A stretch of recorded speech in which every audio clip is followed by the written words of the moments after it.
महाराष्ट्रामध्ये सीईटी परीक्षेत घोटाळा झाल्याचा संशय आहे। पवारांच्या राष्ट्रवादीच्या महादेव बालगुडेंकडनं एका शिक्षकाचा व्हिडिओ ट्विट करण्यात आलाय।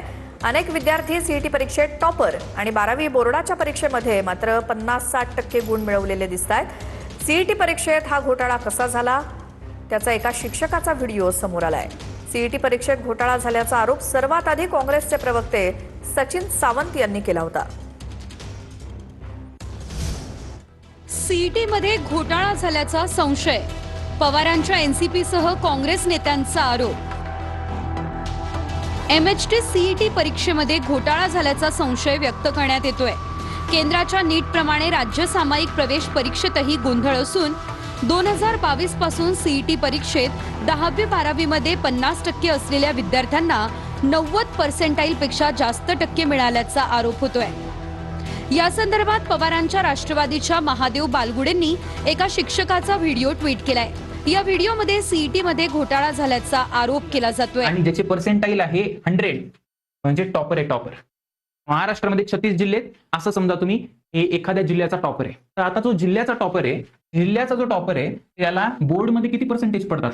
45% पडतात। 45% पडतात पीसीएम मध्ये, जेव्हा की फिजिक्स केमिस्ट्रीला तर 30 मार्क प्रॅक्टिकलचेच देतं कॉलेज, 20 मार्क मॅथ्सला सुद्धा मिळतात। म्हणजे उरलेले मार्क सुद्धा न काढता फक्त 45%। अच्छा सर, ही एक केस आहे का? एक केस नाही, अशा अनेक केस आहेत।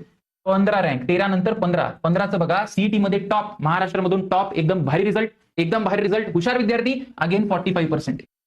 त्याला 59-58 एक वेळ मी समजू शकतो, ते पण समजायला नाही पाहिजे। 59-58 सुद्धा कमी आहे। बघा, विचार करा, तुम्ही टॉपर्स बद्दल बोलताय, टॉपर्स बद्दल बोलतायत, आर यू गेटिंग इट? हे बघा, 50%, 55%, 55%, 56%, असे पर्सेंटेज आणि यांचे रँक बघा। हे टॉप 100 वाले विद्यार्थी, टॉप 100।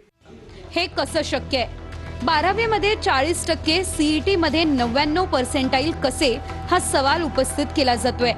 एमएचटी सीईटी परीक्षेत 99 ते 100% गुण मिळालेल्या 136 विद्यार्थ्यांना 12वीच्या बोर्डाच्या परीक्षेत पीसीएम गटात केवळ 40 ते 60% गुण मिळाल्याचा आरोप आहे। गैरप्रकार करून हे गुण मिळवल्याचा आरोप होतोय। ह्या एमएचटी सीईटीच्या निकालांची आम्ही न्यायिक चौकशी झाली पाहिजे, ह्याची पारदर्शकता समोर आली पाहिजे। यासाठी या सरकारनं तात्काळ याची चौकशी करावी, ही मागणी आमची आहे। तीच थातुरमातुर उत्तर आम्हाला देता कामा नये।